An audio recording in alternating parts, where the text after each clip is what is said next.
Hey, Peter Zeihan here, coming to you from the Front Range foothills outside of Denver.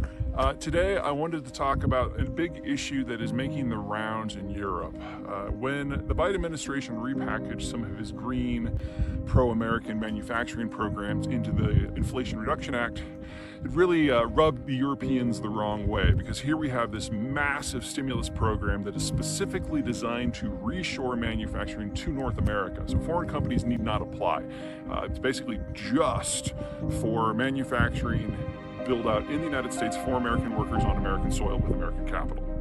And the Europeans see that as a violation of free trade rules, and you can make the argument that there's a legal case to be had there. They're starting to threaten WTO action, and the Biden administration is like, tough. The Biden administration is definitely going to get its way on this. A few things to kind of keep in the back of your mind when you're evaluating things like this.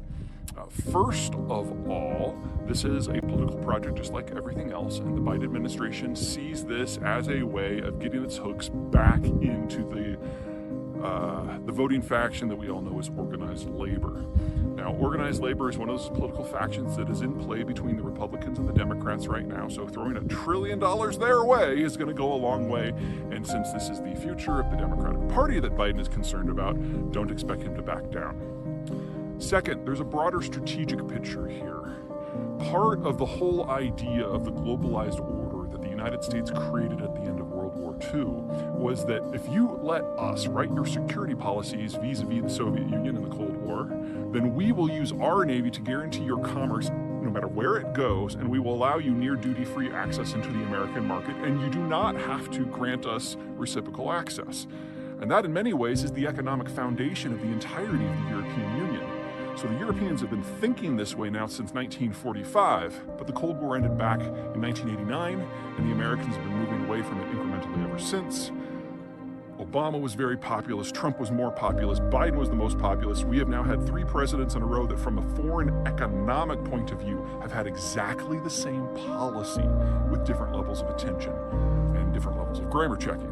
So if you're an ideologue, suck on that for a little bit. I'm sure it's really uncomfortable. But the bottom line is the American political system no longer subscribes to this guns and butter trade deal that we had that dates back 75 years now. So the Europeans are now having to deal with a more level playing field, and they're finding it very uncomfortable. Third, the Europeans have been doing this a long time.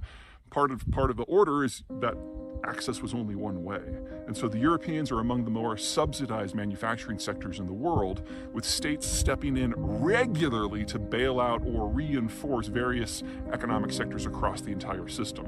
In many ways, what the Biden administration is doing right now is what Europe has been doing for 75 years. And so Biden's general position is you can suck it. And then finally, let's assume for the moment that the Biden administration was fine subsidizing European workers in order to service the American market. It wouldn't work anymore anyway. One of the many side effects of the Ukraine war is that natural gas flows to Europe have been circumscribed, and eventually they're just going to collapse completely.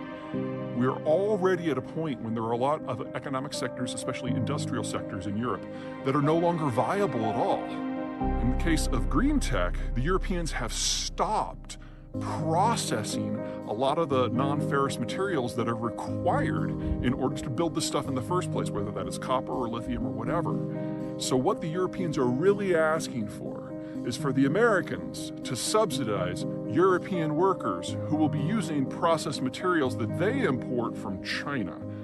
And let's just say that there is not a powerful American lobby that wants to subsidize Europe and China at the same time. So it's not going to happen. Biden's going to get his way. Okay, that's it from me.